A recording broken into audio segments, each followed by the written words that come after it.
అన్నదాత సుఖీభావ పథకం కింద సాయంత్రం లోపు ప్రతి రైతు కుటుంబం ఖాతాలో 1000 రూపాయలు జమ చేయనున్నట్లు ఆర్టీజీఎస్ సీఈఓ అహ్మద్ బాబు తెలిపారు. ఈ పథకం అమలుపై జిల్లా కలెక్టర్లతో ఆయన వీడియో కాన్ఫరెన్స్ నిర్వహించారు.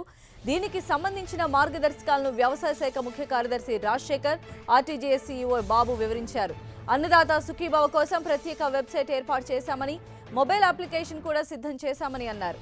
అధికారులకు ప్రత్యేకమైన లాగిన్లు ఇచ్చామని, మొత్తం నగదు బదిలీ కూడా పారదర్శకంగా ఉంటుందన్నారు. ఆధార్ అనుసంధానిత చెల్లింపు వారధి ద్వారా నిర్వహిస్తామని అన్నారు. మరి దీనికి సంబంధించిన మరిన్ని అప్డేట్స్ మా ప్రతినిధి విజయ్ చంద్రన్ అందిస్తారు. విజయ్ చంద్రన్.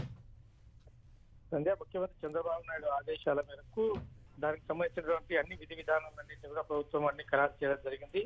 ఈ రోజు 1000 రూపాయలు వారి ఖాతాలో వేయాలని చెప్పేసి ప్రభుత్వం నిర్ణయించింది. ఈ మేరకు రియల్ టైం గవర్నెన్స్ అన్ని కసరత్తులు చేస్తా ఉంది. టెక్నికల్ గా అన్ని సపోర్ట్ చేస్తే కనుక ఈ రోజు కానీ, ఈ రోజు సాయంత్రంలోగా కానీ, లేకుంటే రేపు కానీ 1000 రూపాయలు ప్రతి రైతు ఖాతాలో వేసేట్లుగా ప్రభుత్వం చర్యలు తీసుకుంటా ఉంది. ఇంకా తద్వారా దాదాపు 50 లక్షల రైతు కూడా లబ్ధి పొందనున్నారు. 27 లక్షల దాకా కౌలు రైతులు కూడా ఈ పథకం ద్వారా లబ్ధి పొందనున్నారు. దీనికి సంబంధించినట్టు అన్ని ఏర్పాట్లు జరుగుతూ ఉన్నాయి. ఆ రియల్ టైం గవర్నెన్స్ టెక్నికల్ గా అన్ని ఏర్పాట్లు చేస్తా ఉంది. ఒకేసారి 1000 రూపాయల చొప్పున వేయాలని చెప్పేసి యాక్చువల్ గా ప్రభుత్వం 4000 రూపాయల చొప్పున మొదటి విడతగా వేయాలని చెప్పి భావిస్తా ఉంది.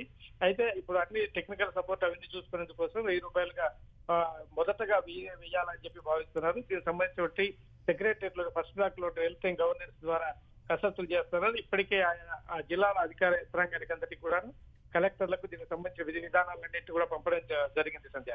రైట్ విజయ్ చంద్రన్.